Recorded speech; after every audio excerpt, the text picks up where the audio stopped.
Waalaikumsalam warahmatullahi. Ya.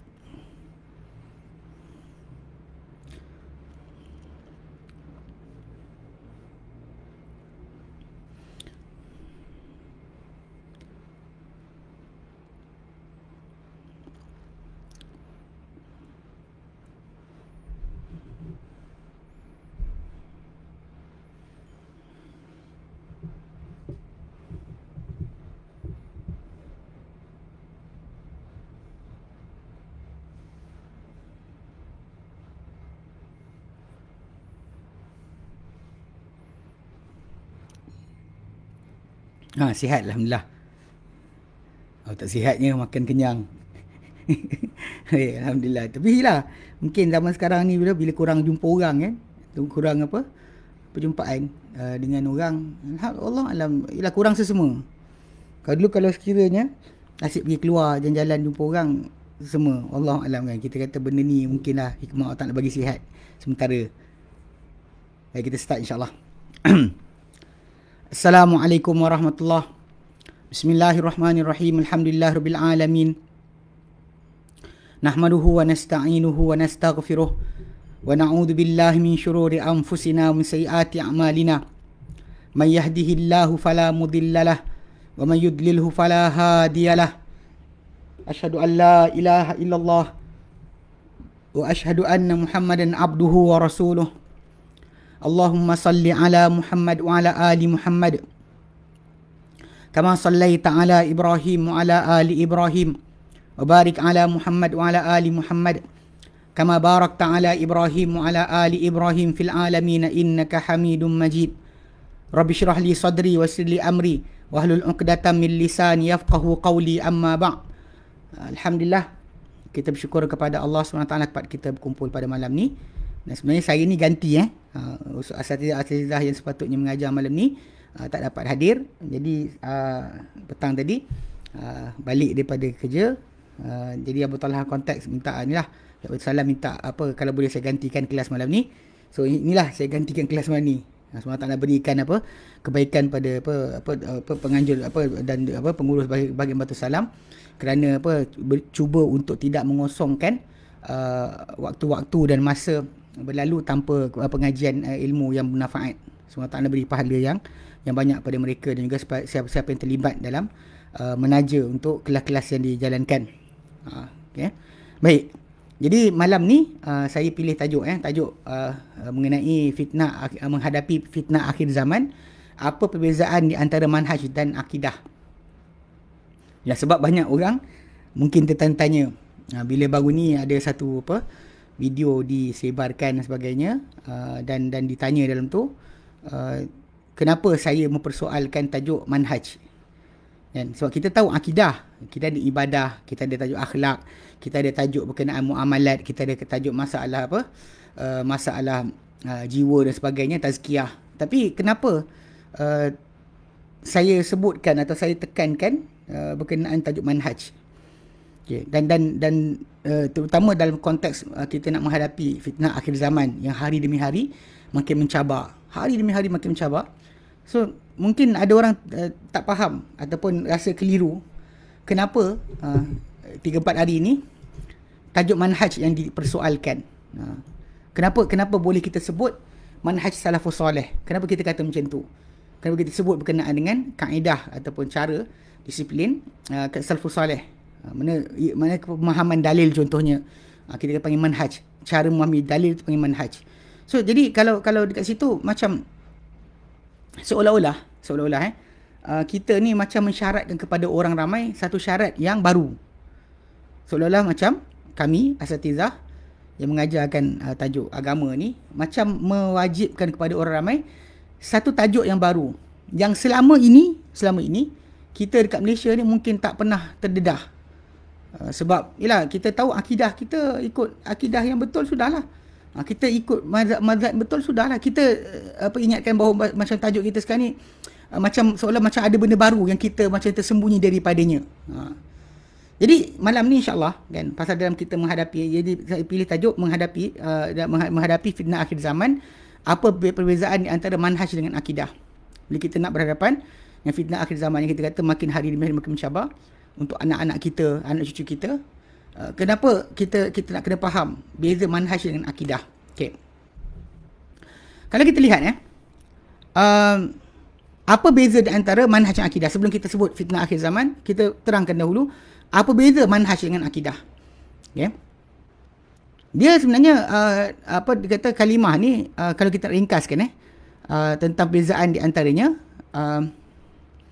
kita kena mula-mula sekali terangkan apakah itu kalimah manhaj dan juga tafsirannya ikut permulaan. Sebab kalimah manhaj ini memang telah datang dalam Al-Quran Al-Karim.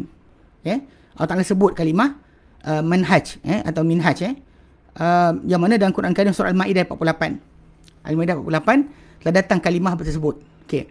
Imam At-Tabari rahimahullah, dia pernah terangkan tafsir minhaj atau manhaj ni dia adalah asalnya adalah jalan yang nyata lagi terang. Jalan yang nyata lagi terang. Okay. Dan dikatakan jalan tariqun nahjun, mana jalan yang lurus, yang elok. Dan juga wa manhajun, yang mana nyata, terang. Jadi bila kita kata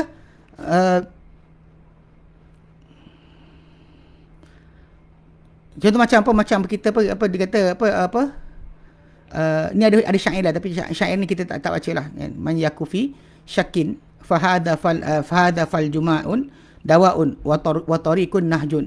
Nahjun maksud dia siapa yang berada dalam keraguan, maka inilah laluan air dan penawar serta jalan yang lurus. So ini ada kalimah. Jadi para ulama disebut nahjun atau manhaj ni adalah jalan yang lurus, yang nyata, yang terang. Okay, kemudian dalam firman Allah Ta'ala dan surah Al-Ma'idah 48 yang disebutkan tadi, dia tak nyatakan tentang para anbiya. Allah sebut para anbiya yang Allah Ta'ala utuskan. Allah Ta'ala nyatakan, dia kata likullin ja'alna minkum syir'atan wa minhaja, untuk semua kami jadikan dengan kalian ada laluan dan juga minhaj. Berkata Ibn Abbas radhiyallahu anhuma, berkata Bukhari dan dikatakan oleh Bukhari dalam sahih dia, syir'ah wa minhaja adalah jalan dan juga sunnah. Jalan dan juga sunnah. Syarat atau syar'un asalnya laluan air. Okay, jadi maksud dia untuk semua kumpulan, semua kamu kami jadikan, Allah Ta'ala sebut dalam surah Ma'idah tu, kami jadikan untuk sekalian kamu ada jalan dan juga sunnah. Sunnah, maksud dia minhaj tu adalah sunnah, tata cara. Okay? Atau perilaku. Okay? Dan ini yang datang dalam hadis yang asar yang datang sebutan asar dalam sahih dengan sekali muallaq, kata Imam Bukhari, disebut tanpa sanad. Namun begitu dihubungkan oleh Ibn Hajar Asqalani dan kitab Taghliqut Ta'liq, dan diriwayatkan daripada Abdul Razak As-San'ani dan tafsir beliau. Ini maksud dia memang Ibn Abbas kata dia kata bahawa maksud syir'atun minhaja tu adalah sabilan wa sunnatan, jalan dan juga sunnah, tata cara atau disiplin. Okay. Ini kata-kata Ibn Abbas disebut dalam Abdul Razak As-San'ani dan tafsir beliau daripada Ibn Abbas. Kata jadi ini diterangkan surah Al-Ma'idah 48. Kerana ini minhaj ni adalah jalan dan sunnah tu adalah laluan. Jalan dan laluan. Okay. Jadi kalau soalan sekarang ni, bila kita nak fahamkan, adakah kita di atas sunnah Nabi SAW dalam akidah? Okay. Ataupun kita telah mengadakan satu atau kita adakan pada jalan baginda dan laluan selain daripada apa yang baginda SAW letakkan. Ini soalan kita kena tanya. Adakah kita di atas sunnah Nabi SAW pada akidah, atau kita telah adakah pada jalan baginda dan juga apa pada baginda sunnahkan untuk kita dan tauhid dan ghaibiyat dan semua perkara yang berkaitan dengan persoalan-persoalan iman dan i'tiqad, kita laluan atau kita ikut jaluan yang lain. Sebab minhaj ni minhaj ni selain daripada manhaj atau sunnah yang selain baginda berada di atasnya dan para sahabat baginda sesudah baginda SAW. Sebab tu kita kena faham bila Al-Quran kami diberikan kepada kita, kita nak memahami Al-Quran, dia mesti mempunyai satu sistem atau peraturan yang kita lihat Nabi kadang-kadang tunjuk pada para sahabat, bukan macam ni. Bukan macam ni. Maksudnya cara pemahaman tersebut, cara pemahaman bagi apa yang datang daripada Allah Ta'ala, cara pemahaman tersebut dia ada disiplin yang khusus. Dan boleh dikatakan disiplin itulah yang dikatakan sebagai apa? Sebagai syariat, sebagai apa? Manhaj. Sebagai manhaj. Dia bukannya masalah kita macam kita sebutkan tadi, dia bukan hanya semata-mata berkaitan dengan tajuk panggil isi kandungan. Mana cara kita memahami kandungan tersebut.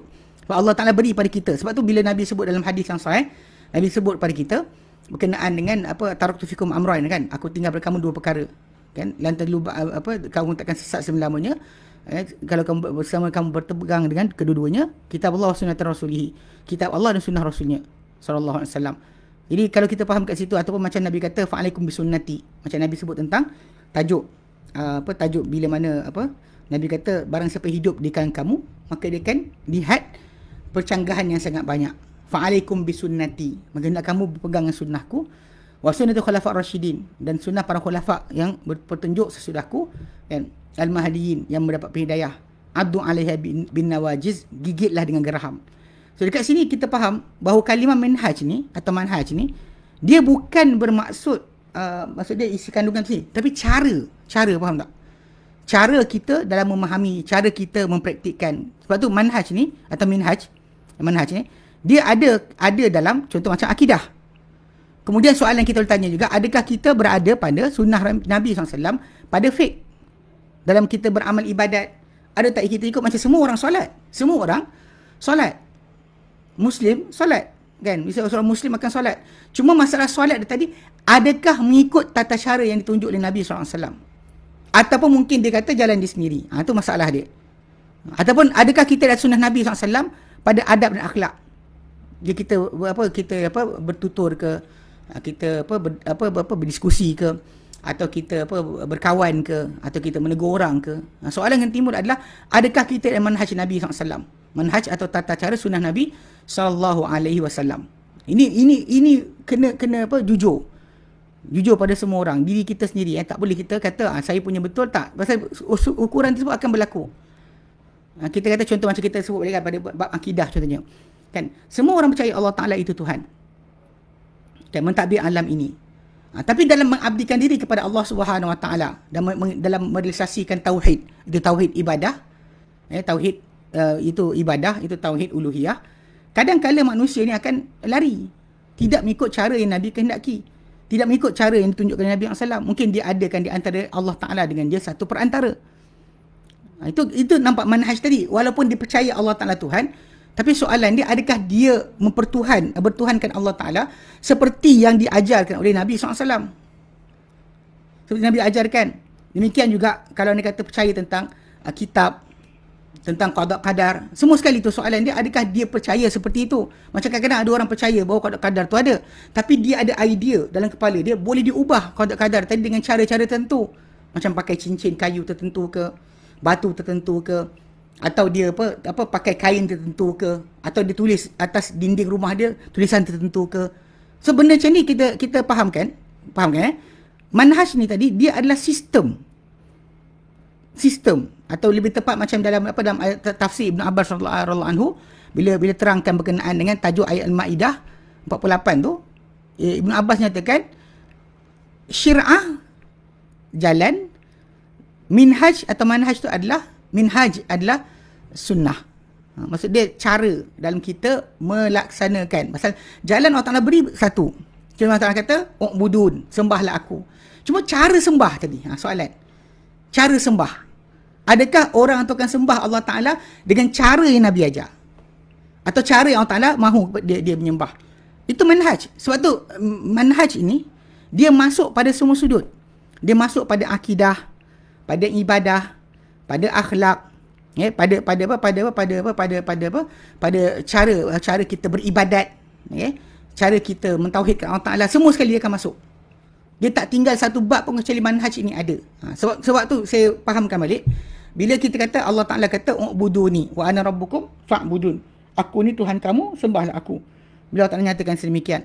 Tapi soalannya cara sembah, cara kita mengabdikan diri, cara kita buktikan Allah itu Tuhan kita, kita ini hamba dia, kita buat macam mana? Itu yang kita sebut manhaj tadi. Cara. Ataupun sunnah, yang disebut sunnah Nabi SAW dalam tunjuk pada kita. Sebab tu bila seorang tu tengok, dalam beriman, contoh macam perkara-perkara ghaibiyat, perkara-perkara ghaib yang tak datang lagi, atau perkara ghaib yang akan datang, atau perkara ghaib apa yang telah lalu. So kita kena terikat dengan cara macam Nabi SAW tunjuk pada kita. Dan sebab tu para sahabat Nabi SAW, kita lihat persoalan-persoalan rumit berkaitan zat Allah Subhanahu Wa Taala, tidak mereka tanya, mereka dengar daripada Al-Quran Karim, daripada sabda Nabi SAW berkenaan Allah di atas. Dia tak sebut lain.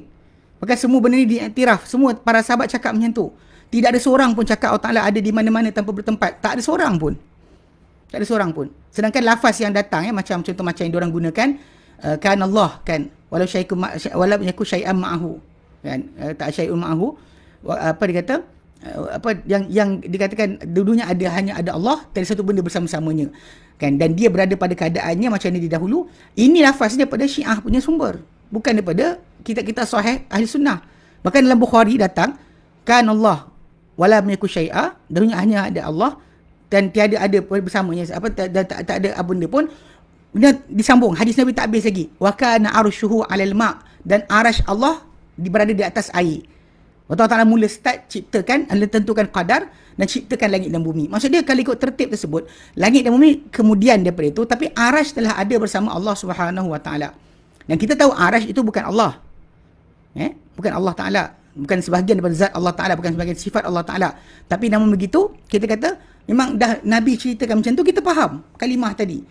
So jangan question pula mana ada dulu. Bila kita start mana ada dulu, itu sebab tu yang Imam Malik rahimahullah, dia marah kepada orang yang datang kelas dia dan tanya soalan, kan, berkenaan istiwa. Dia kata istiwa maklum, mana kau tahu, aku tahu, semua orang tahu. Wal kaifiyah, cara dia majhul. Engkau tak tahu, aku tak tahu, sebab Allah Ta'ala tak ada bandingan untuk dibandingkan. Kan? Allah Ta'ala tak ada bandingan untuk dibandingkan. Kan? Dia kata apa? Wal imanu bihi wajib, iman dengannya wajib. Wasu'alu anhu bid'ah, bertanya mengenai adalah bid'ah, mengenainya adalah bid'ah. Sebab para sahabat yang duduk dengan Nabi SAW tak pernah tertanya walau sekali pun. Tak pernah tertanya ada tak Tuhan lain, alam lain berada di luar. Tak seorang pun cakap. Sebab tu bila kita kata akidah itu ada, tahu Allah Ta'ala wujud, tapi cara kita memahami akidah tadi, atau cara kita bermuamalah dengan nas-nas yang berkaitan dengan zat Allah Ta'ala atau asma' dan sifat, kan, yang kita kata benda tersebut banyak berlaku, mereka tidak mengikut manhaj atau sistem para sahabat Nabi SAW.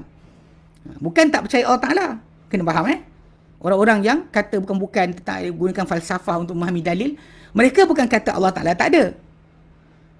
Kena ingat, diorang tak kata Allah Ta'ala, dan mereka tidak kata Allah Ta'ala ni 2 dan 3, tapi mereka tidak memahami seperti yang sepatut difahami oleh umat Islam. Maksudnya mereka tak ikut manhaj atau sistem atau cara atau sunnah para sahabat Nabi, belajar daripada Nabi dalam memahami segala ayat-ayat atau dalil-dalil datang berkenaan asma' dan sifat Allah Subhanahu Wa Ta'ala, tentang zat Allah Ta'ala ke, semua datang, diorang tak ikut sistem yang sama. Diorang keep on asking, pergi tanya. Usul, apa beza manhaj dengan usul? Usul ni kita kalimah yang kemudian. Dan Quran tak guna kalimah usul. Kalimah usul tak digunakan, walaupun dalam konteks masa contoh macam usul fiqh, kan, dia boleh dikatakan ada persamaan pengertian. Sebab contoh macam apa? Macam dalam konteks masalah usul fiqh, kan, dia belajar tentang kaedah umum bagi mengeluarkan hukum-hukum daripada dalil-dalil umum. Mana kaedah umum yang digunakan oleh ahli fiqh untuk memahami dalil, itu kerja usul fiqh. So macam tu juga, memang kita kata kalau konteks masalah usul tu kalimah barulah digunakan kat situ. Tapi yang kita nak faham sekarang ni kalimah minhaj atau manhaj yang kita gunakan malam ni. Yang maksud dia tadi macam kata sistem. Dalam contoh macam kes pemahaman dalil tentang asma' dan sifat dalam akidah. Semua percaya Allah Ta'ala Tuhan, semua percaya Allah Ta'ala tak disekutukan, tapi cara pelaksanaan ataupun cara kita memahami dalil ataupun cara kita elaborate dalam memahami dalil tersebut. Sebab tu para sahabat Nabi dia berhenti satu garis panduan, satu garisan dia berhenti, dia stop. Dia tak tanya dah. Bila Allah Ta'ala kul huwallahu ahad, Allahus samad, lam yalid wa lam yulad wa lam yakul lahu kufuwan ahad. Diorang tak tanya dah. Macam Allah Ta'ala kalau kata sekufu tu maksud dia, faham tak? So dekat sini yang kita kata cara para sahabat dalam bermuamalah dengan dalil tu, itu manhaj. Dengan tentang tajuk masalah apa, malaikat, Ada tak malaikat yang yang menderhaka? Seorang sahabat tak tanya. Seorang sahabat pun tanya. Walaupun ketika zaman berkenaan, pengetahuan tentang kononnya ada malaikat menderhaka ni, ataupun mempunyai kedengkian pada Adam dan sebagainya, semua benda berkenaan di zaman para sahabat Nabi SAW daripada ahli kitab telah diketahui. Bahkan sebahagian daripada ahli kitab yang asalnya ahli kitab, contoh macam Abdullah bin Salam, kan dia seorang yang asalnya pendeta Yahudi.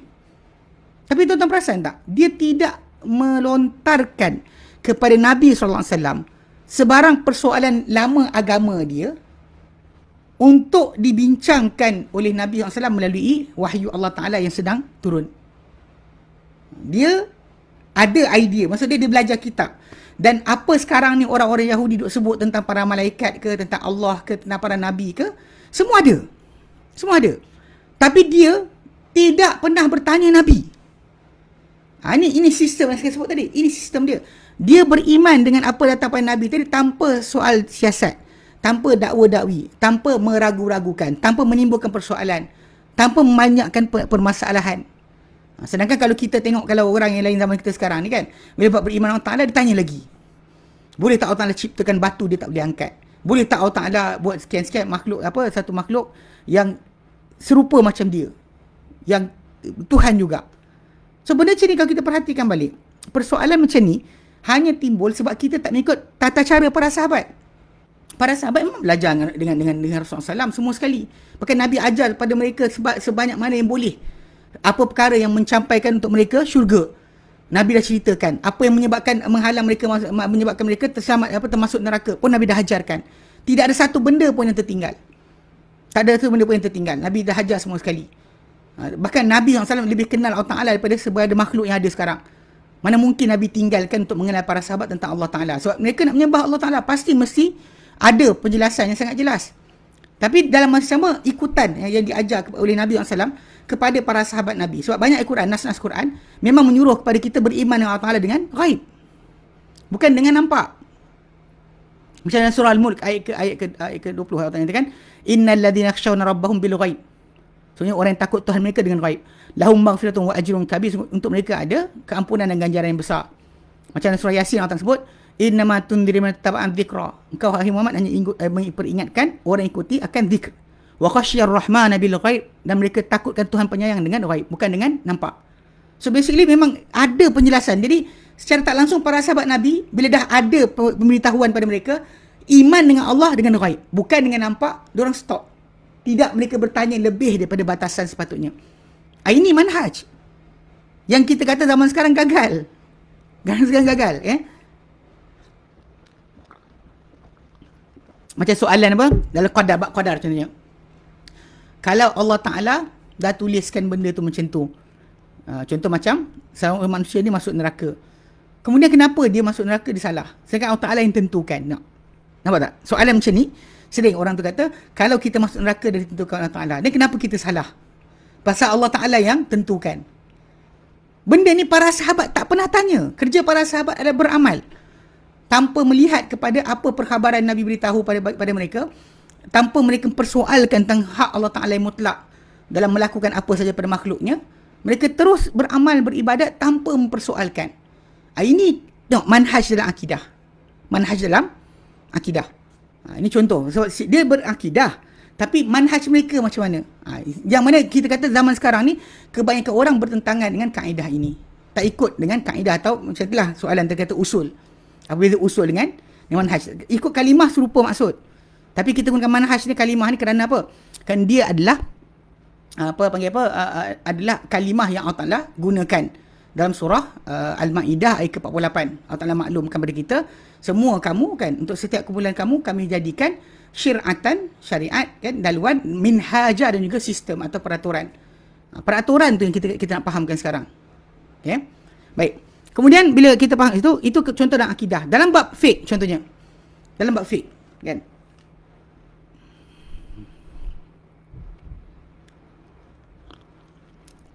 Dalam bab fiqh, contohnya dalam bab kita melaksanakan halal dan haram, ataupun menjaga halal haram yang ditentukan oleh Allah SWT pada kita.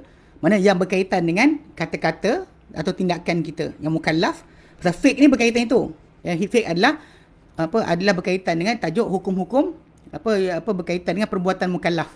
Hukum-hukum syarak berkaitan perbuatan mukallaf yang mana diambil pada dalil-dalilnya yang terperinci. Okay, itu fiqh.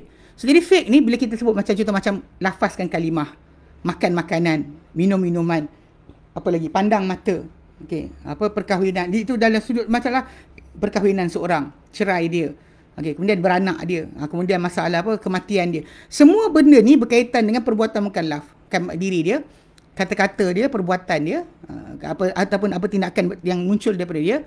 Dalam Islam ada peraturan ke atasnya dan dinamakan fiqh. Fiqh perbuatan luaran, tuturan kata yang dibuat oleh seorang, ada hukum syarak ke atasnya dan dinamakan sebagai fiqh. Okey, bila kita tahu hukum tadi, kita jelaslah kita kata ada hukum. Tapi dalam masalah beramal hukum tadi, kita lihat pula. Contoh macam perangai kan, kita lihat macam zaman kita sekarang ni, contoh bab solat. Bab solat contohnya. Kan bila kita kata solat, semua orang solat. Tapi soalan dia dalam solat tadi, adakah anda solat macam mana Nabi solat? Ikut sistem macam Nabi solat? Atau dalam fiqh ibadat Nabi ajarkan, buat macam Nabi ke tidak? Zaman kita sekarang ni, kita dalam konteks masalah beramal. Saya perhatikan kadang-kadang kita ni ada benda yang Nabi buat tapi kita boleh lagi kata batal. Kita kata batal. Macam baru ni ada ada kelas. Ringkasan Sahih Imam Muslim dekat Yayasan Taklim. Okey. Lepas tu kita baca hadis berkenaan dengan tajuk. Saya kena pasal nak ingatkan orang sebab tajuk tu dah jauh. Tajuk tu berkaitan tajuk masalah solat sunat, solat tambahan dalam keadaan berdiri atau duduk. Solat sunat berdiri atau duduk. Mana boleh buat berdiri, boleh duduk. Dan tak ada masalah. Cuma beza dia, orang yang solat duduk pahala separuh orang yang berdiri. Kalau orang tu solat baring pun boleh, solat sunat, tak ada masalah. Tapi separuh orang yang duduk. Basically kalau kita faham, kita memang solat sunat boleh kita buat macam tu. Lepas tu kita bincang, kita peringatkan, kita kata kalau sekian solat yang solat fardu, kalau orang tu boleh berdiri, tak nak berdiri, dia duduk juga, batal. Dia batal. Kalau dia tak sakit, tak ada masalah, dia duduk juga, batal. Kalau solat sunat, dia tak sakit, tak benda, dia boleh duduk. Tapi separuh pahala saja. Solat dia sah. So, jadi bila kita bincang-bincang, terbawa satu hadis Sahih Muslim. Tentang kisah beberapa hari sebelum baginda wafat, sallallahu alaihi wasallam. Hadis itu dalam kisah, dalam bab berkenaan dengan imam dijadikan untuk diikuti. Okay, pasal dia 2-3 hadis sebelum tu, Nabi SAW pernah jatuh kuda. Dijatuhkan oleh kuda baginda. So, melecet badan baginda. Misalnya melecet, bukan patah kaki, melecet je. Lalu baginda solat duduk. Dan para sahabat solat duduk. Okay. Lepas tu Nabi kata dengan para sahabat, memang bagus. Dan Nabi kata, imam dijadikan untuk diikuti. Kalau imam solat duduk, kamu solat duduk. Kalau imam solat duduk, kamu solat duduk. Ini yang mula-mula Nabi arahkan. Tapi beberapa hari sebelum Nabi wafat, baginda solat duduk. Abu Bakar berdiri sebelah baginda berdiri. Belakang Abu Bakar, semua para sahabat lain solat belakang Abu Bakar. So, Nabi rukuk dan sujud dalam keadaan duduk. Abu Bakar, Allah Akbar, dan rukuk dan sujud macam mana biasa. Orang nampak. Jadi, Abu Bakar ikut Nabi, orang main ikut Abu Bakar. Abu Bakar ikut Nabi, orang main ikut Abu Bakar. Cuma yang nak jadi menariknya, ada soalan timbul. Ini nak tengok manhaj. Sistem kita dalam fiqh. Dalam kisah berkenaan, ini benda akhir hayat Nabi. Akhir hayat Nabi. Abu Bakar dah start takbir. Satu riwayat kata dah start takbir. Satu riwayat kata baru berdiri dekat depan untuk jadi imam. Belakang dia semua dah beratur saf. Nabi SAW tiba-tiba dipapah keluar oleh Abbas bin Abdul Muttalib dan juga Ali bin Abi Talib. Papah Nabi bawa keluar. Abu Bakar nampak Nabi, dia terus reverse. Dia nak bagi Nabi jadi imam. Nabi kata suruh teruskan. Dan Nabi cakap pada Ali dan Abbas supaya dudukkan dia sebelah Abu Bakar. Maksudnya Nabi berdiri, Abu Bakar berdiri, Nabi duduk sebelah dia. Nabi duduk sebelah Abu Bakar. So ni Abu Bakar berdiri, Nabi duduk. Okey. Kemudian Nabi terus jadi imam. Okey, terus jadi imam. Dan makmum belakang macam saya adalah Nabi rukuk dan sujud dalam keadaan duduk. Allahu Akbar kan, macam tu. Dan memang makmum belakang takkan nampak. Dengan Nabi sakit lagi, so confirm Nabi punya suara tak kuat. So jadi Abu Bakar lah yang nampak Nabi rukuk atau sujud. So bila Nabi rukuk ke sujud, Abu Bakar akan follow. Orang ramai follow Abu Bakar. Okay. Yang best ni sini soalan dia timbul. Soalan dia berbunyi, Ustaz dia kata, macam mana rakaat tu boleh sah? Nabi masuk kemudian. Nabi masuk. Kemudian Abu Bakar dah takbir. So macam mana Nabi jadi imam atas Abu Bakar? Dia faham Ini bahkan ini problem dia tajuk ini benda terakhir Nabi buat. So Nabi masuk je. Okey. Pasal satu riwayat kata Abu Bakar tak takbir lagi. Satu riwayat kata Abu Bakar dah takbir dah. So Nabi datang duduk, Abu Bakar diri. So soalan sekarang ni dia tanya, macam mana boleh kiraan rakaat tu kita nak buat macam mana? Bila kita tengok tengok sini Okey, ini manhaj dia. Bila Nabi yang buat, Nabi tunjukkan, takkan batal. Mana boleh batal solat ataupun rosak solat berkenaan atau tak sah solat tersebut sebab Nabi yang buat. Kalau ada orang kata ini mansuh, ini beberapa hari sebelum wafat. So Nabi terus masuk dan menjadi imam pada Abu Bakar. Mungkin benda tu kerana di awal solat. Mungkin para ulama boleh buat pengecualian lah di awal solat kan sebagainya. Kalau ada orang menggantikan duduk sebelah imam dan jadi imam kepada imam, maka sah berdasar pada kisah tadi. Dekat sini ini manhaj. Sebab kita kena faham dalam fiqh peraturan di antara lah kalau Nabi tunjukkan maka sah lah. Macam gerakkan tarik orang untuk rapatkan saf. Nabi pernah sekali Nabi solat, kemudian ada seorang sahabat berdiri kanan, seorang berdiri kiri. Nabi tolak yang ni ke belakang, tolak yang ni ke belakang, Nabi ke depan. So bila Nabi buat, orang masih akan fikir, tapi ustaz saya kata, kalau dah bergerak lebih 3 kali, batal lah. Lepas tu kita tanya soalan, yang kita bincang ni siapa? Nabi. Kalau Nabi buat, macam mana batal? Macam mana boleh batal? Faham Ini saya nak faham betul-betul. Mana kaedah fiqh.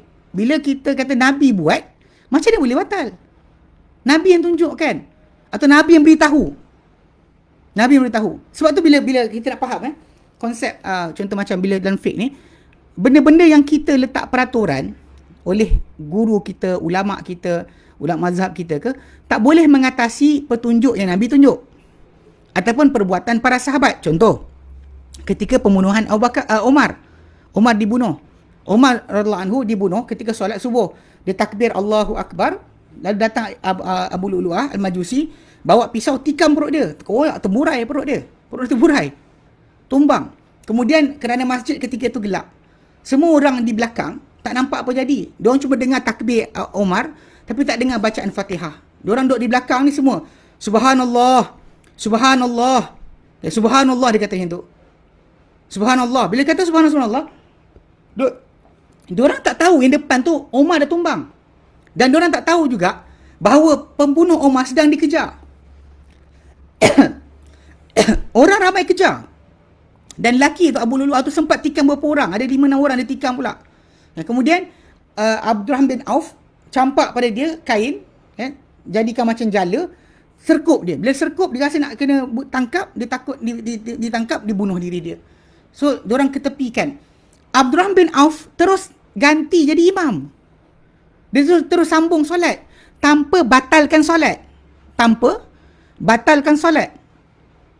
So kita sekarang ni bukan nak bincang berkenaan masalah fiqh yang orang jahil, tapi kita nak bincangkan berkenaan masalah kalau para sahabat Nabi faham, mana selagi mereka tak bercakap dalam keadaan emergency, budak nak terjun ke, ini sekian ke, ada orang datang serang ke dan sebagainya, mereka boleh bergerak.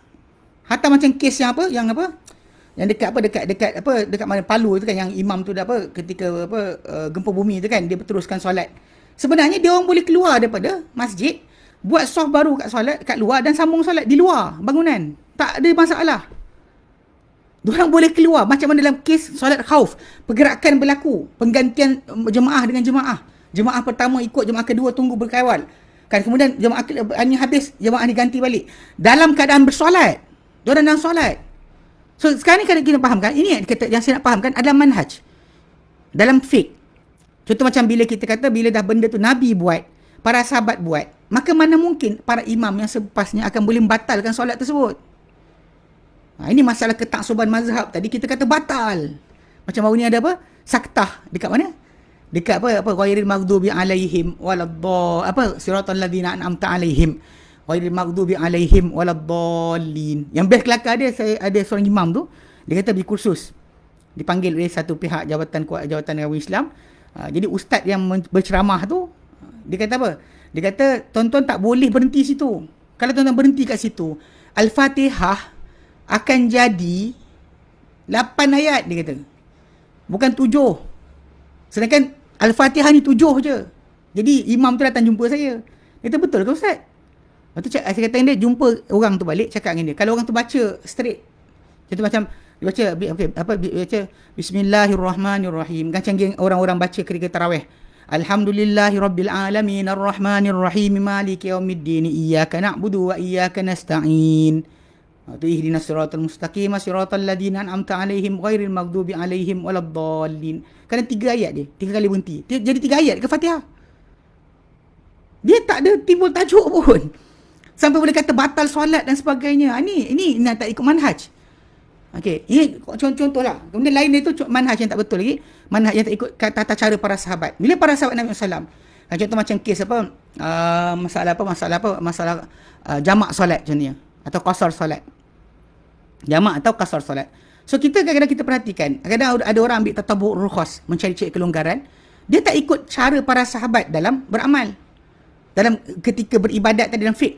Ketika dalam fiqh, diorang para sahabat tak pernah buat macam tu. Contoh macam jamak ketika nak musafir dari rumah, para sahabat tak pernah buat. Para sahabat tak pernah buat. Pernah seorang tabi'in buat, dikatakan. Tapi bukan itu daripada para sahabat. Nabi sendiri SAW, macam Anas Malik kata, Nabi solat Zuhur di Madinah 4, di Dhul Hulaifah Nabi solat Asar 2. Nabi tak pernah qasar kan solat tadi di Madinah. Tak pernah, tak keluar Madinah Nabi takkan buat. Nabi akan keluar daripada kawasan lagi. Ini manhaj.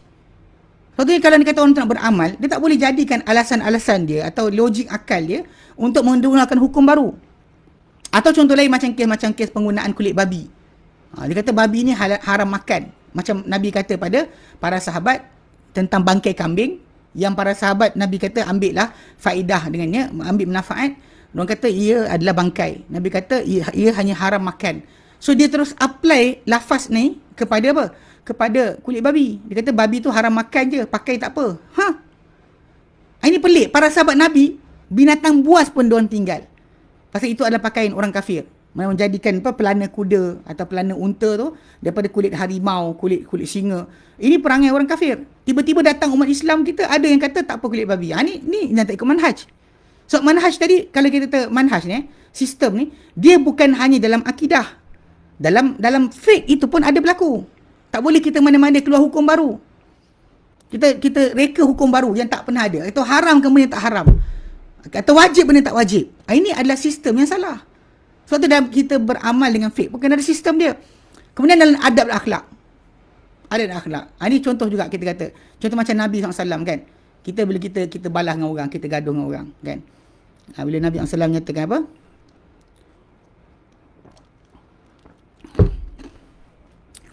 Tidak halal kan seorang Muslim untuk mula usaha lebih 3 hari. Nabi kata tak halal. Tapi kawan tu kata, iyalah Nabi kata itu. Tapi dia memenangkan keegoan dia ke atas sabda Nabi. Nabi SAW tak pernah pun kata suruh berterusan macam tu. Memang Nabi pernah buat.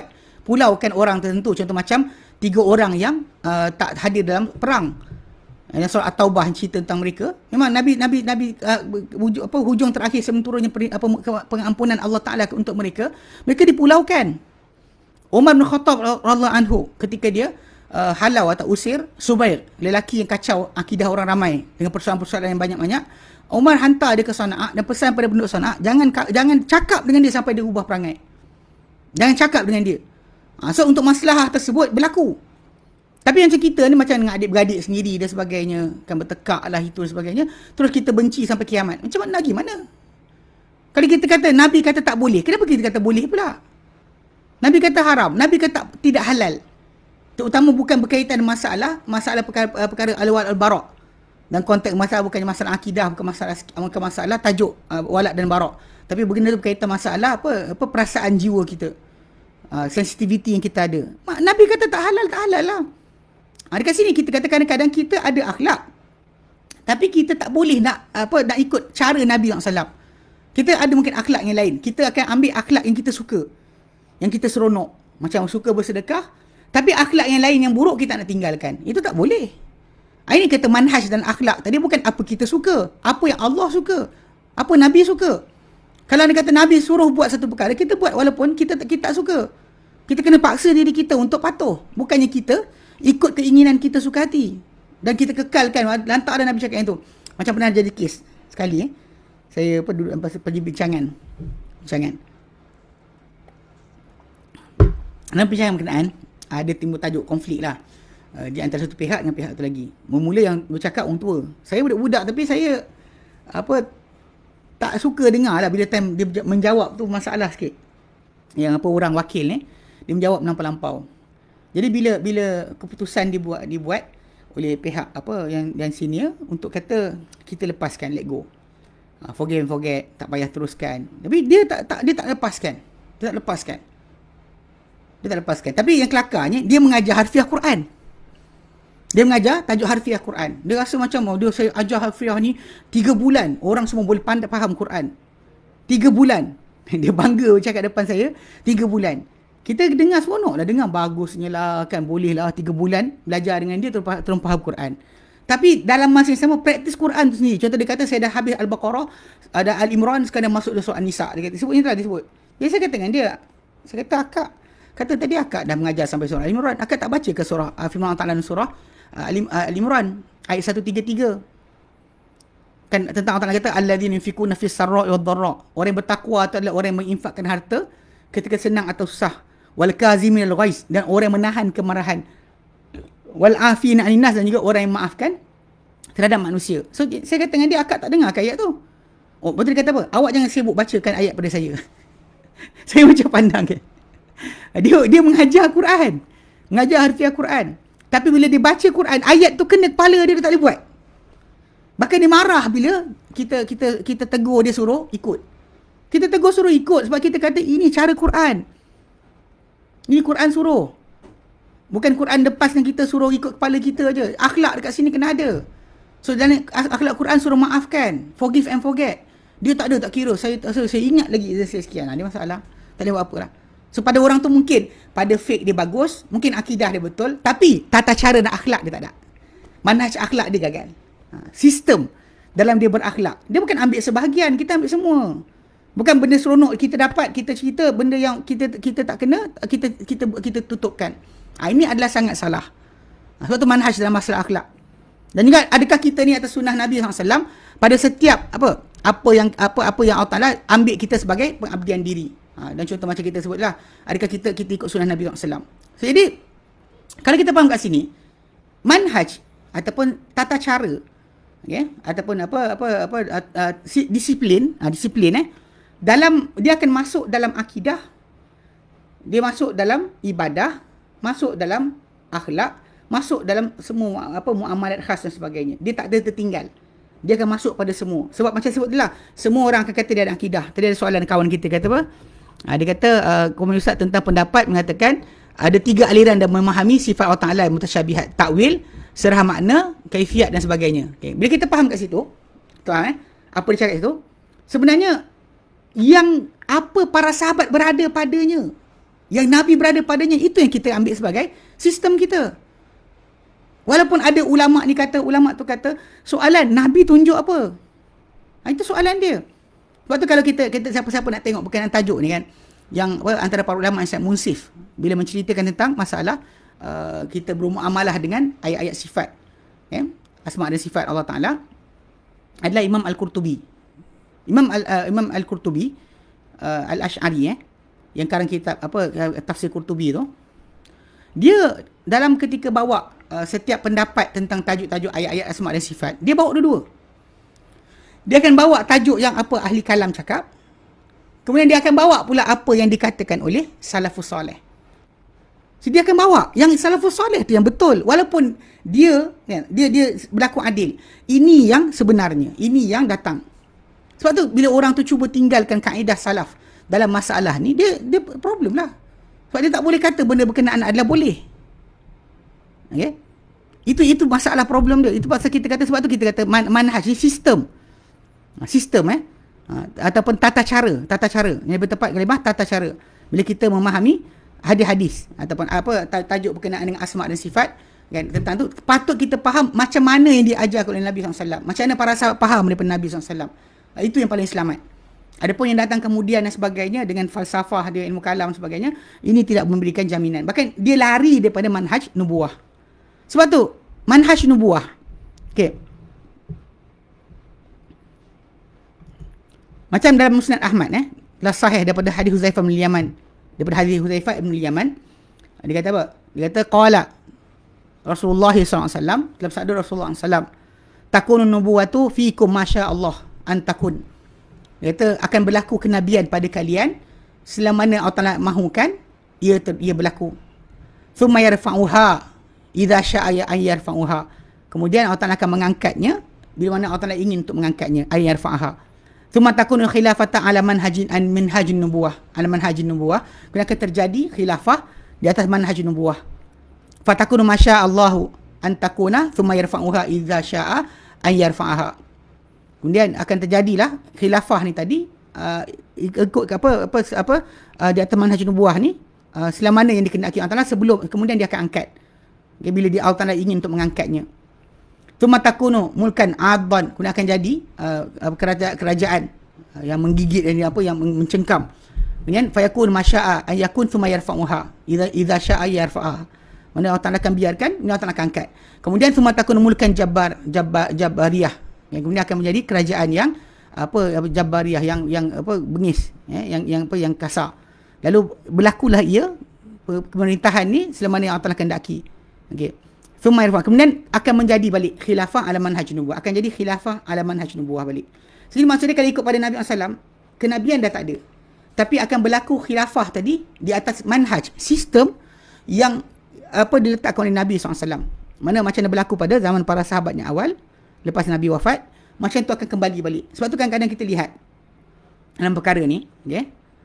Maksud dia, bila kita faham kat sini, manhaj kita, okay, manhaj ni, dia adalah sistem sebenar bagi seorang tu berpegang dalam tajuk akidah, macam akidah di atas cara kenabian, cara Nabi. Kemudian ibadah nabawiyah, muamalat pun ikut Nabawi, adab ikut Nabawi, bahkan akidah, fiqh dan sebagainya, semuanya pada zaman Nabi, semuanya terjadi di atas bentuk yang sama, di atas panduan Nabi SAW, bukan di atas apa orang ni kata, apa orang tu kata, apa orang ni suka.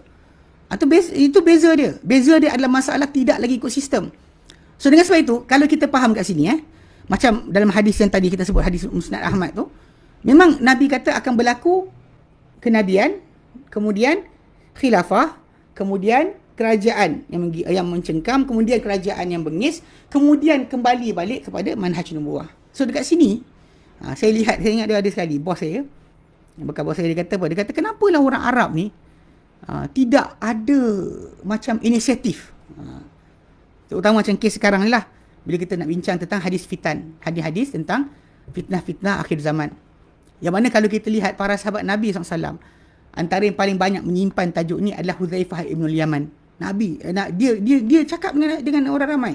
Dia kata kana nas yas'alun Nabi SAW anil khair, kan? Dia kata orang ramai dahulu tanya Nabi SAW mengenai kebaikan. Aku dulu tanya, wa kuntu as'aluhu anisyar, aku minta tanya Nabi tentang keburukan, makhafatan ayyudrikani, bimbang keburukan itu kena kepada aku. Maksud dia tanya. Sebab tu orang paling banyak hafal hadis fitan adalah Huzaifah bin Yaman. Dan Umar bin Khattab radhiyallahu anhu pernah, kan, bila dia kata apa? Bila Umar bin Khattab, dia pernah kumpul para sahabat, dia tanya, siapa dengar tentang hadis Nabi SAW?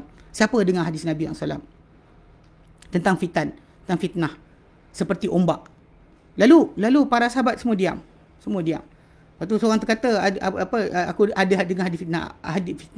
Umar kata, aku tak nak fitnah yang boleh dibersihkan, atau fitnah seorang pada keluarganya. Itu boleh dibersihkan oleh solat dan zakat. Ibadat dia boleh bersihkan. Aku nak tahu hadis yang datang seperti ombak lautan. Lalu ketika tu Huzaifah angkat tangan. Huzaifah kata, aku. Lepas tu Umar sumpah, engkau dengar? Dia kata, aku dengar Rasulullah SAW, kan. Lepas tu dia pun mula bercerita. Rasulullah SAW bersabda, tu'radul fitanu 'alal qulubi kal hasiri 'udan akan dihadapkan kepada setiap jiwa ni fitnah-fitnah seperti hasir, bertika anyaman yang dibentuk selembar demi selembar.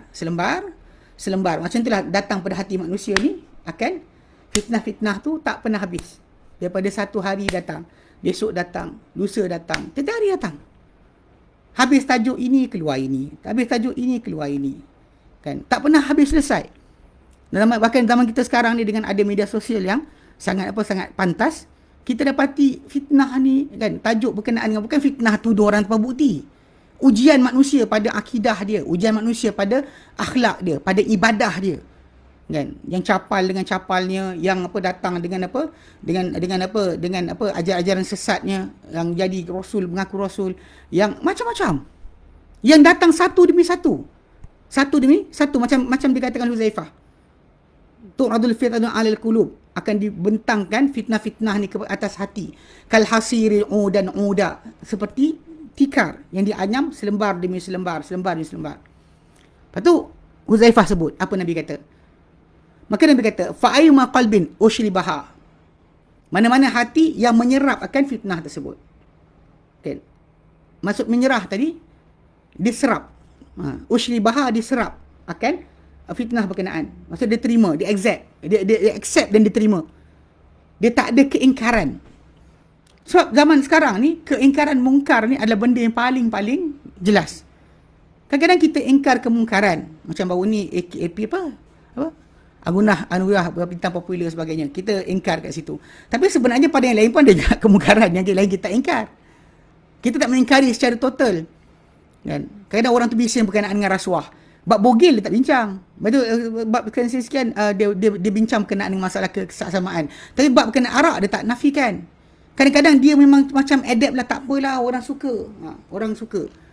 Macam dia katakan arak ni hak untuk orang-orang bukan Islam. Sebab bila jadi hak?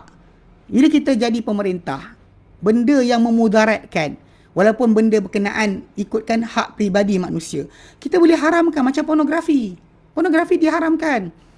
Punca dia sebab apa? Sebab benda kerosakan akan bawa kepada bangsa akan datang. Bangsa kita, anak-anak kita akan rosak. Sebab tu walaupun benda tu hak peribadi, dia tengok dengan diri dia, dia pegang badan dia sendiri, tetap kita kata haram. Itu kadang-kadang bila kita perhatikan, banyak orang tak faham bab ni. Dia ingatkan kebebasan hak sendiri. Tak boleh. Sebab dia consequences, kesan. Daripada dibebaskan benda berkenaan, dibiarkan pada masyarakat, dia akan rosak pada masa akan datang. Sebab tu, keingkaran yang mungkar tadi, jangan bermusim. Jangan hari ni kita tolak APB, kemudian kita tunggu muzik juara lagu. Sama je lah. Apa beza dia? Kan kita menyampah yang ni, tengok yang tu. Jadi, memang tak ada keingkaran pada mungkar. Kita mengingkari kemungkaran secara total. Kita ingkar kemungkaran ikut mana yang mempopularkan kita. Kalau orang menyampah benda sekian, kita pun saya lah jago. Tak boleh macam tu. Itu haram. Yang tu kita kata bahaya. Sebab kita kata kita bimbang, hati kita ni hanya mengingkari kemungkaran ikut hawa nafsu kita. Apa kita suka, kita seronok, kita ingkari. Kita buat tunjuk perasaan. Apa yang kita rasa benda tu tak perlu dihiraukan, maka kita buat diam, tak tahu je. Ini jaga-jaga. Ini masalah pertama yang sedang berlaku. Sebab tu bila hati yang dikenakan dengan fitnah tadi, dia akan datang seperti selembar-selembar. Mana-mana hati yang menyerap akan fitnah tersebut, dia serap, nukita fihi nuktatun sauda, dia akan titikkan pada dengan titik hitam. Kan? Wa ayyuma qalbin ankaraha, tapi mana-mana hati yang mengingkari, tak setuju dengan dengan fitnah yang datang, ujian datang tu tak setuju, dia tak redha, dia benci dengan benda yang dibuat berkenaan. Tak kira masalah rasuah ke, masalah masalah budaya, hedonism. Kan? Yang mana dia tidak ada bermoral, yang tidak ada masalah ni perkahwinan, tak perlukan seks bebas leluasa. Kalau dia kata dia ingkari semua sekali. Nukita fihi nuktatun bayda, dititik padanya titik putih. Jadi benda tu berterusan lah, tiap hari demi hari sampai satu hati yang sibuk terima semua sekali yang buruk, maka hatta takun misal qalbain, sehinggalah jadi semua hati manusia ni macam dua hati je. Qalbun abyadun, kan, misal safa, dia kata hati yang putih yang seperti batu yang licin, yang takkan dimudaratkan oleh fitnah sampai kiamat. Wa qalbu, dan satu lagi qalbu adalah, kan, aswadun murbadda, dia hitam kelabu, kalkuzil mukhajjaya, seperti belanga yang terbalikkan. Tahu belanga bila terbalikkan, dengan hitam ke atas dan tak ada luang untuk masuk ke dalamnya. La ya'rifu man ma'rufan, dia takkan tahu sebarang ma'ruf. Wala yunkiru munkaran, dia takkan ingkari sebarang kemungkaran. Illa ma ushriba hawahu, kecuali apa yang diserap oleh hawa nafsunya. So maksud dia ini sekarang ni, yang kita kata zaman kita sekarang ni, Berdasarkan disiplin hadis tadi, hadis yang Huzaifah ceritakan, yang Umar tanya. Umar tak tanya Huzaifah mana dia Dajjal. Umar tak tanya mana dia. Dia tanya berkenaan fitnah yang akan datang pada manusia ni. Yang datang seperti ombak. Satu demi satu. Yang mana dia, macam Huzaifah kata, setiap kali datang, perhatikan seriously sekeliling kita. Hari demi hari. Satu demi satu tajuk akidah kita dicabar. Dicabar dengan masalah capal contohnya. Dicabar dengan masalah pelaksanaan amal ibadat yang melawan perintah Allah Taala, ditunjukkan orang sembah kubur. Bahkan hati manusia tu boleh kata tak apa, saya tak apa, ini okey. Bayangkan macam mana benda tu, sedangkan balik pada asal manhaj kita dalam masalah akidah, ibadah, akhlak dan seterusnya, semua mesti ikut macam mana salafus soleh, macam mana para sahabat. So itu yang Nabi sebut tentang firqah najiyah, kumpulan yang berjaya tu adalah, bila ditanya pada Nabi SAW, kumpulan yang satu dalam syurga tu, Nabi kata, hum ala ma ana alaihi wa ashabi. Mereka berada pada apa aku berada pada di atasnya dan para sahabatku. Mana mereka berada pada benda yang aku berada padanya dan para sahabatku. Dan ini yang benda yang kita kata, ajaran sesat mana pun, dia akan gagal bab ni. Bab untuk berada bersama Nabi. Sebab diorang akan ambil nas, ambil dalil Quran. Tapi mereka takkan faham dalil Quran tadi, atau nas-nas yang mereka ambil, kecuali ikut apa mereka suka. Mereka tak nak terjemahan atau pengertian Nabi berikan. Sebab tu kemunculan kumpulan-kumpulan sesat, Khawarij ke, kan, Jahmiyah ke, Syiah ke dan sebagainya, semua berpunca daripada meninggalkan manhaj atau sistem dalam memahami dalil seperti dikehendaki oleh Nabi yang dibuat oleh para sahabat. Sebab diorang bersetuju tentang tajuk Quran, jadi mereka tak akan bersetuju tentang tajuk sunnah. Perhatikan betul-betul. Mereka akan bersetuju dengan tajuk Quran. Sebab tu semua kumpulan sesat, letaklah anti hadis ke, letaklah berkenaan apa saja, kumpulan-kumpulannya yang kita panggil yang kahar ke ini sebagainya, semua sekali, ayah pin ke, keseluruhan mereka, hatta macam milah Abraham, milah Abraham kan dekat Indonesia, diorang setuju Quran, diorang ambil Quran bercakap. Bahkan kadang-kadang kita jumpa macam geng-geng pelik-pelik kan, macam ada pagi tadi sembang seorang kawan, sahabat, dia kata tentang tajuk nak suruh berdebat dengan geng-geng telekonspirasi ni. Saya kata kan, banding dengan kumpulan Kahar Al-Kadzab atau anti hadis dan sebagainya kan, geng-geng tu ada dalil. Yang diorang selewengkan dalil, yang diorang pusing tu ada. Yang geng konspirasi ni nak ada apa? Dia tak ada apa, dia nak bincang apa? Nak bincang kat mana? Sebab dari segi sudut yang banyak kan, rokok masih hisap, tengok benda bukan, solat pun tahu benda, keadaan sebagainya. Kita kata keadaan mereka kan. Jadi macam mana kita nak bincangkan? Dalil tak ada dalil untuk dibincangkan. Kalau diorang salah faham dalil, kita boleh betulkan. Tapi kalau dia kata mereka cuba untuk kata kami ada dalil sendiri, tak ada. Tidak wujud. Sebab tu kadang berjumpa dengan kumpulan kahar, saya mudah sebab diorang baca Al-Quran, cuba untuk pusingkan, kita jumpa mana kita nak betulkan. Tapi pada kumpulan yang satu lagi ni yang kata yang percaya tentang apa benda lah, teori-teori sebagainya, atau fitnah akhir zaman, sibuk nak buat kampung luar bandar lah, nak lari, beli tanah, buat perkampungan asing, nak selamatkan diri daripada Dajjal. Yang sebenarnya memang Nabi sebut tentang Dajjal datang, tapi Nabi tak suruh kita kata buat kampung kat luar. Itu masalah manhaj tadi. So para sahabat pun bimbang tentang Dajjal. Diorang tak tinggalkan pun amar ma'ruf nahi munkar, diorang tak tinggalkan jihad, tak tinggalkan mempelajari ilmu, tak tinggalkan mempelajari Al-Quran. Kita ni tinggalkan terus. Kalau betul takutkan sangat kan, dan startlah hafal Quran setiap seorang. Kalau dia kata dengan ketakutan kita fitnah akhir zaman tadi, kita makin beribadat, baguslah, tapi tak jadi macam tu. Kita sibuk kutuk orang, kan, kata orang ni bodoh dan lembu sebagainya, sampai last sekali akhirnya orang ramai ingatkan bahawa benda ni tak boleh percaya. Dan makan mula start daripada masyarakat timbul ketidakpercayaan kepada pemerintah. Memang kita tahu pemerintah kita tak perfect, tapi namun begitu kita ajak pula untuk memberontak sebagai dalam keadaan orang tengah kesempitan. Lalu kita ajak orang untuk menentang sebagainya. Kita bimbang nanti benda ni keselamatan negara pun akan terancam. Ini bahaya. Sebab tu kenapa kita kata manhaj Nabi SAW. Kedua kita sebut tentang tajuk beramal tentang fitnah akhir zaman. Macam dari hadis tadi dengan jelas, dia akan datang. Kita nak ke tak nak, dia akan datang. Cuma kita kena faham mana yang benar, hak, mana yang batil. Untuk kita, dalam diri kita, nampak yang batil kita reject. Kita reject. Nampak yang hak kita terima. Kalau benda tu batil, kita tolak. Kita tolak. Penolakan kita berulang kali telah memutihkan hati kita. Adapun ketidakinginan kita untuk menafikan atau menidakkan yang batil tadi, atau kebatilan yang datang tu, itu menitikkan pada hati kita titik yang hitam. Yang mana berterusan sampai last sekali, sama ada hati kita menjadi hati putih seperti batu yang licin, ataupun hati kita jadi seperti periuk belanga yang terbalik, hitam. Itu je. Dia sangat simple. Sebab tu kenapa bila kita ada menangani fitnah akhir zaman ni, ikut manhaj. Macam akidah kita percaya, kita redha apa jadi, kita boleh buat apa. Kan, nak roboh bangunan ke, nak tak bintang jatuh ke, nak terbelah bumi ke, kita boleh buat apa? Pasal ikut pada akidah kita, qadar Allah Ta'ala tu berjalan. Tak boleh kita sekat. Atas kita, makhluk kita kena terima saja.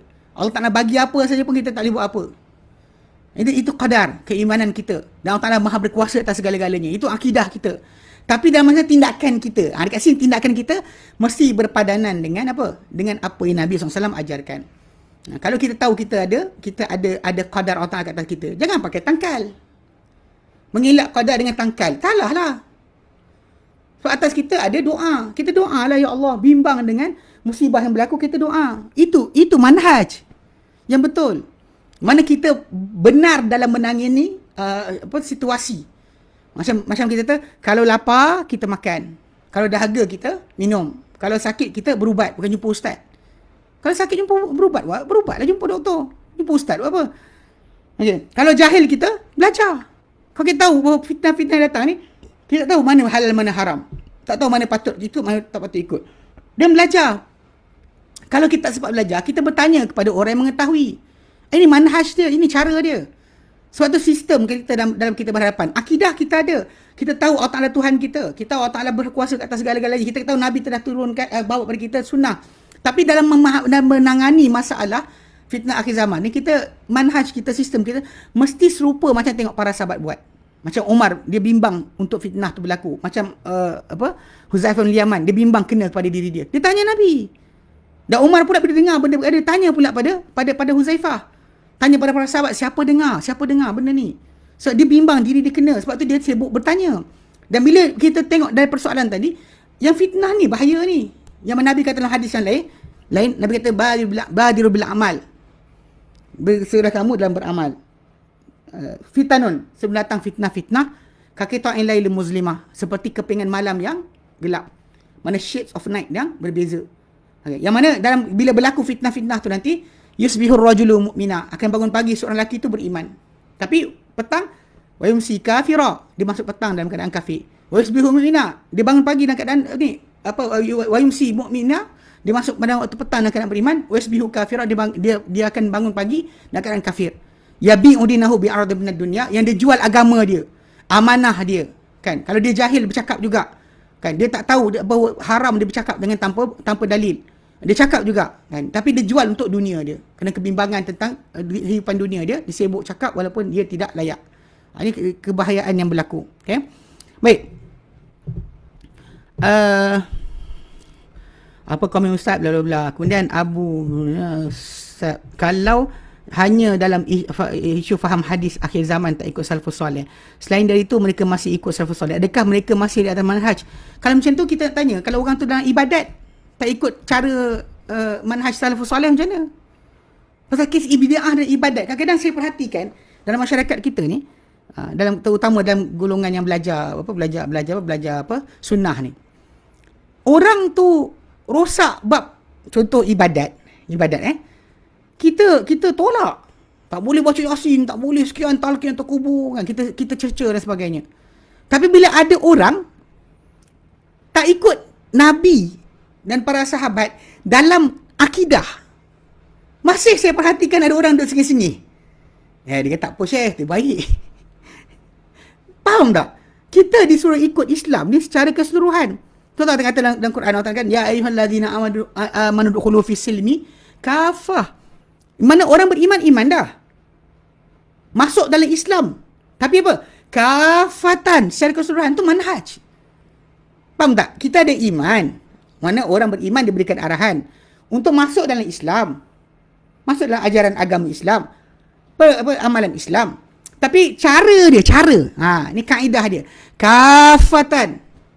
Bukan separuh, bukan 80%, bukan 60%, 100%. Disuruh masuk 100%. So mana mungkin kita boleh terima orang tu ambil sini saya tak sekian. Sebab masalah benda ni akan bawa pada masalah banyak perkara. Dia akan mengembang pada banyak perkara. Terutama macam kes sekarang ni kan.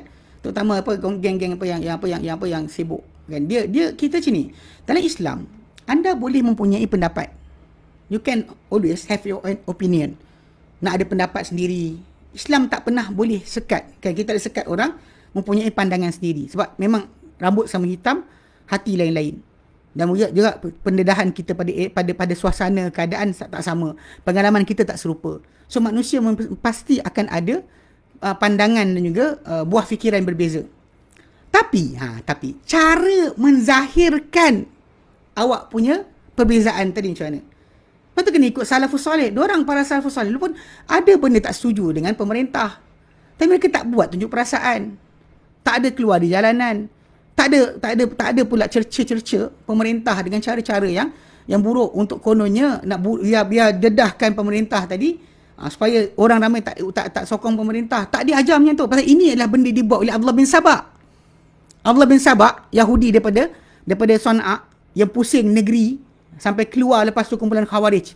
Dia pergi ke Iraq, dia pergi ke Syria, ke Syam, dia kena halau. Dia pergi ke Mesir. Sebab tu hasil buah fikiran dia ni muncul daripada Iraq dan juga daripada Mesir. Dua kumpulan tentera yang besar yang datang ke Pong Madinah dan juga paksa Osman letak jawatan. Paksa Osman letak jawatan. Diorang merasakan perbuatan diorang paksa Osman letak jawatan tu adalah kebenaran daripada agama. Ini problem dia. Ujung tu nanti. Sebab tu kalau kita perhatikan, Islam ni tak boleh kita ambil persentage tertentu. Sebab tu keselamatan bersama dengan salafus soleh. Kalau kita ada idea sendiri pun, idea kita sendiri, jangan zahirkan dengan cara yang salah. Macam para sahabat Nabi SAW, dia tak suruh macam zaman pemerintahan Umar Abdul Aziz. Umar Abdul Aziz memerintah, kan, pada zaman tersebut berlaku pelewatan solat zuhur. Solat zuhur diriwayatkan. Ini boleh baca dalam Sahih Muslim. Ya. Bila mana Ibn Mas'ud radhiyallahu anhu kan dia tinggal di Kufah. Jadi orang ramai kat situ lepas solat dengan jemaah masuk dalam rumah Ibn Mas'ud. Kemudian rupanya asar dah masuk. Jadi bila masuk rumah Ibn Mas'ud radhiyallahu anhu, Ibn Mas'ud radhiyallahu anhu tanya, dah solat belum? Dia kata dah solat tadi. Bangun solat asar pula. Maksudnya diorang dah habis zuhur tu, lama sikit dah masuk asar. Lepas tu Ibn Mas'ud radhiyallahu anhu terus suruh diorang solat asar dan rumah beliau. Lepas tu lepas solat dia kata apa? Dia terang tentang sabda Nabi SAW yang Nabi kata la yakunanna fikum umara, akan ada pada kamu para pemerintah yang melewatkan solat daripada waktunya. Maka Ibn Mas'ud radhiyallahu anhu kata, kan dia tanya, ada para sahabat kata apa nak buat? Nabi kata kamu solat di rumah kamu pada waktunya, kamu solat bersama mereka sunat. Maksudnya Nabi tak suruh mereka leraikan jemaah tadi, buat jemaah baru. Tak, Nabi tak suruh. Nabi suruh diorang solat di rumah, kemudian pergi ke masjid pula lepas tu nanti pada waktunya solat bersama dengan imam atau pemerintah pada waktu yang berikutnya. Dan itu sunat. Itu sunat. Yang ini solat fardu pada awal waktu. Yang itu jadikan sunat. Ni ajaran Nabi SAW. Nabi tak ajar diorang untuk buat piket, tunjuk perasaan kami tak setuju dan sebagainya. Sebab tu kadang-kadang kita faham, kita ada opinion, kita ada pendapat. Tapi macam mana anda menggambar pendapat anda? Yang gagal sekarang pada masyarakat kita, umat Islam kita ni, yang sekarang di dalam WhatsApp ke, dalam YouTube ke, dalam Facebook ke, semua nak keluarkan pendapat sendiri tanpa ikut garis panduan yang diletakkan oleh agama, tanpa ikut manhaj.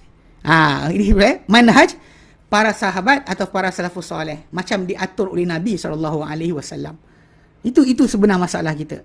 Bukannya tajuk sebenar, masalah benda tu berlaku. Tak ada. Cara kita. You can always. Kalau kita nak kata tentang Yahudi Nasrani ni, tak pernah redha dengan kita, Allah Ta'ala dah rekod dalam Quran. Walan tarda ankal Yahud, walan Nasara hatta tattabi'a millatahum. Takkan redha terhadap kamu orang Yahudi, tidak ikut orang Nasrani sampai kamu ikut agama mereka. Ini Allah Ta'ala terangkan dah. Cara mereka buat lantakkanlah macam-macam cara dia boleh buat. Tapi memang Allah Ta'ala ceritakan akan berlaku. Tapi cara kita bermuamalah, bukanlah kita kerja kita duduk diam je dalam gua. Tak ada. Para sahabat Nabi menyebarkan agama, berjihad, berjuang, menyampaikan dakwah. Tak ada duduk diam je dalam gua. Tak ada pergi buat pengampungan asing pun. Daripada zaman Nabi lagi dah ada. Konspirasi Yahudi Nasrani ni. Sekarang ni bukan baru. Daripada dulu lagi dah ada. Cuma sekarang cara kita adalah balik kepada manhaj para sahabat salafus soleh. Itu cara selamat kita. Dan orang tak boleh kata saya bab ni je tak ikut Nabi, atau bab ni tak ikut salafus soleh, bab lain saya ikut salafus soleh. Dan apa beza anda dengan pelaku bid'ah yang lain? Apa beza anda dengan orang buat tahlil arwah? Apa beza anda orang baca Yasin malam Jumaat? Apa beza anda dengan orang baca Quran tak kubur? Apa beza dia? Diorang boleh kata kami sama dengan awak pada semua benda. Cuma kami bab sini je kami tak ikut.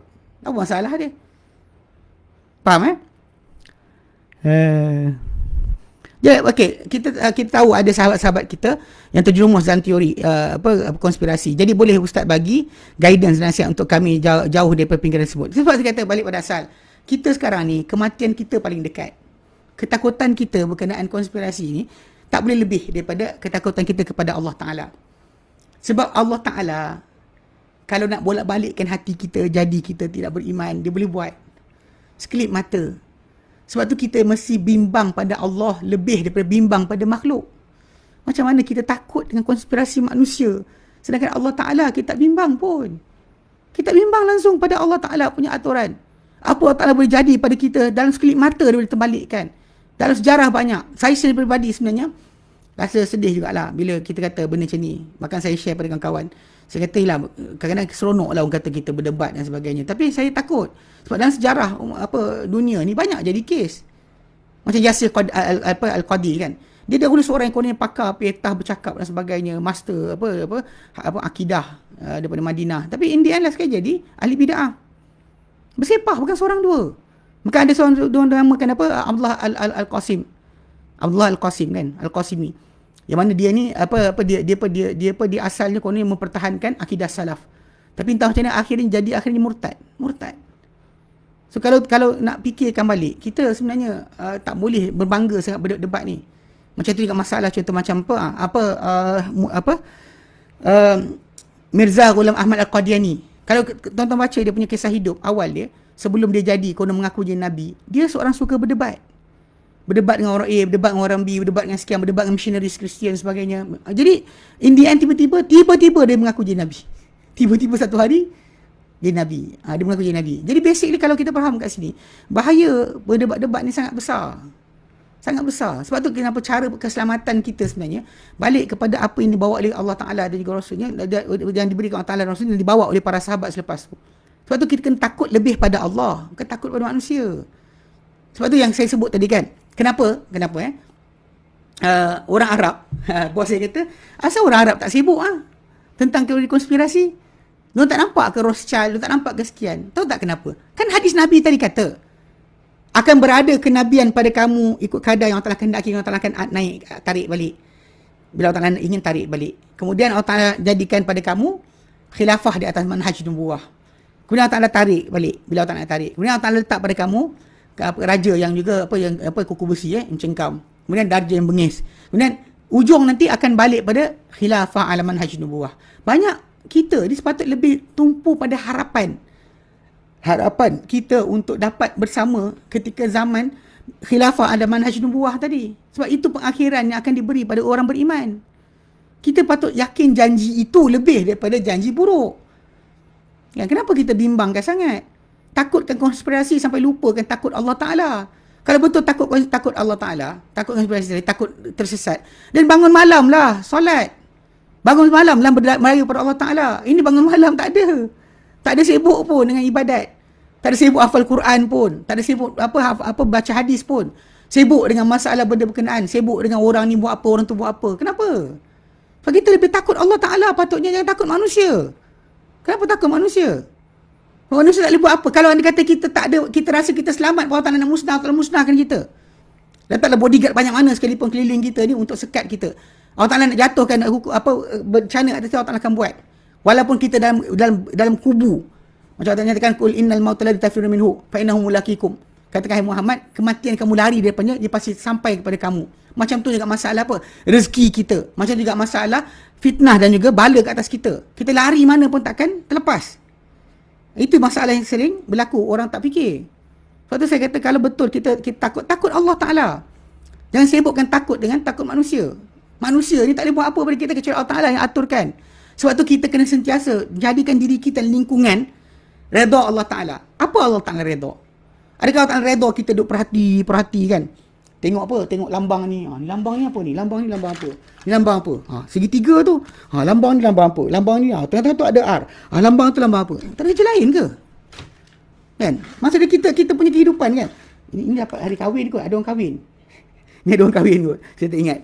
Tapi beg ni cantik lah. Lepas tu kita tengok. Lambang ni apa? Lambang ni apa? Ni ada lam alif ni. Ada mim ke, kaf ke, ba ke. Tengok macam ni. Lepas tu pergi fikir. Tak ada kerja lain ke?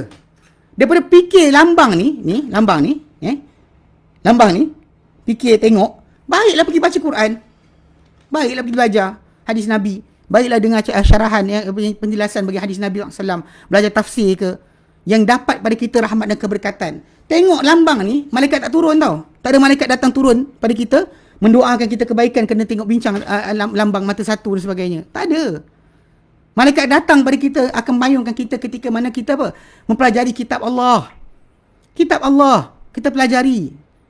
Ni kita sibuk dengan benda macam ni. Kan? Kadang-kadang geram kerana tak boleh keluar lepak kedai kopi. Tu je. Bukan masalah di atas. Takutkan Tuhan pun. Ni sangat bahaya. Tak tahu lambang apa. Lambang ni orang kahwin. Saya dapat beg kahwin. Beg orang kahwin. Beg orang kahwin ni. Tak tahu dia. Tahu. Tapi tengah tu ada R. Tengah tu lambang R. Nampak kan? Ada R. Tapi pergi bincang ni dia buat apa? Tak kerja lain ke? Faham tak? Buang masa. Sebab tu bila saya nasihat saya kepada siapa-siapa yang memang kita kata kita bimbang nasib kita masa depan, bimbang anak cucu kita. Kalau kita benar ikut perintah Allah Ta'ala jaga anak cucu kita. Allah Ta'ala jaga anak cucu kita. Tak ada siapa akan boleh mudaratkan. Kan? Takkan siapa boleh kenakan kita. Itu berasas. Ini akidah. Sebab tu jangan sibukkan diri dengan benda yang tak perlu. Tak tahu paper siapa, Allah Alam. Tapi saya tak ingat. Ustaz ni banyak dapat hadiah orang kan. Kadang-kadang saya pun tak ingat. Satu hari isteri saya pergi selongkar semua barang-barang. Saya punya kain pelikat ada berpuluh-puluh rupanya. Saya duk ingat saya duk 3 helai je kain pelikat. Rupanya kain pelikat yang saya dapat, orang bagi, orang ni bagi, orang tu bagi. Sepanjang berapa tahun jadi ustaz ni kan. Orang bagi banyak gila kan. Memang berpuluh-puluh helai. Saya pun tak tahu kenapa. Tak tahu pasal kita tak keep track kan. Orang bagi ke benda sekian tak pernah faham. Salam, ada kata hadis fitan ni kena faham secara teks dan konteks. Kita berada dalam zaman akhir zaman, dia faham konteks hadis akhir zaman. Sebab kita berada di zaman tersebut. Mohon pencerahan ustaz. Tu saya kata tadi, nak pergi mana? Soalan kita nak pergi mana? Kita mati nanti. Ar-Rasyail. Okey, Muhammad Hanafi nampak ada Ar-Rasyail. Bila ada masa ada lambang Illuminati dah. Habis lah. Faham tak? Jadi habiskanlah masa kita. Sebab itu kata manhaj. Sebab tu bila kita sebut ayat Quran dan surah Al-Baqarah tadi kan. Ayat surah Al-Baqarah nombor dia surah Al-Baqarah ayat yang ke 208. Ini faham ayat tu kata ya ayyuhalladzina amanu dukhulu fis silmi kaffah. Hei orang-orang yang beriman. Kamu ada iman kan? Masuklah kamu ke dalam Islam. Islam kafatan, secara keseluruhan. Nampak? Masuk Islam secara keseluruhan, bukan masuk sikit-sikit. Sebab tu saya katakan kita ada iman, kita ada Islam, kita ada manhaj. Manhaj tadi. Mana dia bukan hanya setakat sekian. Bahkan ayat sambungan dia wala tattabi'u khutuwatis syaitan, yang kamu ikut langkah-langkah syaitan. Yang kamu ikut langkah-langkah syaitan. Baik. Wallahu a'lam. Kita berhenti sini. Diwat. Sebenarnya ada tamu kat bawah. Saya tinggalkan diorang sekejap. Saya kata lari di atas untuk kelas sejam. Saya dah lajak sikit. Alhamdulillah kita semuanya manfaat pada hari ini. Ingat kita betul bimbang. Bimbang kita tu kena berpadanan dengan amal. Kalau takut kan tak buat kerja, itu nama dia gila. Kan orang lapar tak makan nasi. Itu salah. Okey. InsyaAllah nanti kita bincang lagi pada masa akan datang. Wallahu a'lam. Wa sallallahu ala sayyidina Muhammad wa sallam. Alhamdulillah rabbil alamin. Assalamualaikum warahmatullahi wabarakatuh.